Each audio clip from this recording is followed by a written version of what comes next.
NASDAQ posted its worst monthly decline since April. We did have a little bit of a rally. We had NBS manufacturing data out of China, and that was a bit of a rebound, which is really positive. We're going to take a deeper dive into that. Then we also had the NBS general PMI rising as well. Oil posted its first monthly decline since November, obviously on geopolitical tensions, and also gold sort of had that little bit more of a correction. Okay, I think the most important thing here is obviously equity markets, they've taken a bit of a turn. The key is whether or not it's going to extend themselves, see if it's going to extend.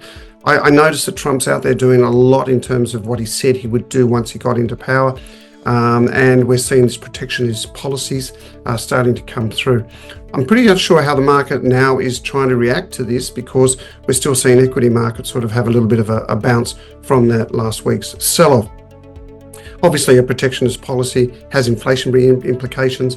It also has disruption, geopolitical concerns, as people try and understand, well, okay, I've got to pay an extra 25% more for the good that I used to buy last week, just purely because Trump's signed it in his bill. And I think, to me, that is one of the biggest problems that we've got, because we really don't know how the market's going to react to all these protectionist policies. But one thing we do know also is that whilst Trump is doing that, and that might have effects, we're seeing some really good data out of China. Now, we've always sort of looked at China and said, well, okay, the economy's pretty much been flatlining for some time. We have those green shoots of recovery start, and then it fades away, then they start again. The NBS PMI data that came out was pretty solid, pretty happy about that. When you look at it, it sort of came in above expectations. It is above that 50 points. That indicates that the economy is expanding. And I think when you look at the ramifications of all the stimulus that the PBOC has put in place, finally some of it's starting to come in home to roost. And to me, that's the important thing, because I guess when you look at the PMI, Purchasers Managers Index, particularly in the manufacturing sector, you get a sense, well, that's the grassroots of how economy will move, because you're only going to manufacture if you got orders, and if the orders keep up, then you're going to manufacture more. So when you look at that, it's a positive sign that China is sort of lifting itself out of the malaise that it has been in since COVID. And remember, also the property sector as well, sort of coming under an extreme amount of pressure. So when you look at the PMI, particularly out of China, to me, it's looking positive. Obviously, we've got to see what the US does in terms of that. But at the moment, if you look at China, you look at the Southeast Asia, and you look at the Australian economy, a lot of it benefits from China, sort of, at the manufacturing centre of the world, China taking these orders. So I think that actually provides us a little bit of core resilience to major sell-offs. Remember, if anything happens in the US, our market will come lower. But China will provide that area of support for us, which in my mind is pretty important.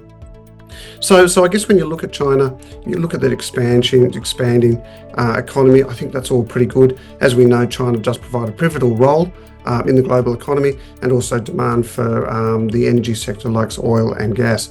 And I think when you see that providing the support for global commodities, it sort of bodes well for the Australian market, although we are slightly short there at the moment. But I think the Chinese flow is good, the data is good, we've got more data coming out. We're focused on the PMI in the report, and you can see a bit of a comparison that between China and the US, where China has just started to overtake in terms of that support from the US. So I think it'll be quite interesting. PBOC, in my mind, has been right on it with tax breaks, infrastructure investments, and their relaxed lending policies. They've always got triggers to pull there if it starts to come under pressure. And remember also, they haven't got an inflationary environment, more like that deflation. So I can see more green lights happening in China, and I think that will support the local economy and just basically global trade. Remember, iron ore, copper, aluminium, all these sorts of things. So if you've got stocks that are akin to that you like, probably not a bad idea to actually get that on board. Or if you just like the CRB index that trades out of the States, that's probably another opportunity which you can look at. So in summary, looking quite good there out of China, and I think that will support back to ourselves. This week's a big week in the States. We've got the January labor report. We've also got ISM manufacturing, PMI, factory orders, foreign trade data, and a few of the Feds are out there saying a few words. So it's going to be quite a volatile week, I think, in the US, and they'll only flow back to us. Let's also see what China is doing. So let's, in terms of its economic numbers as well, because it's a big week for China.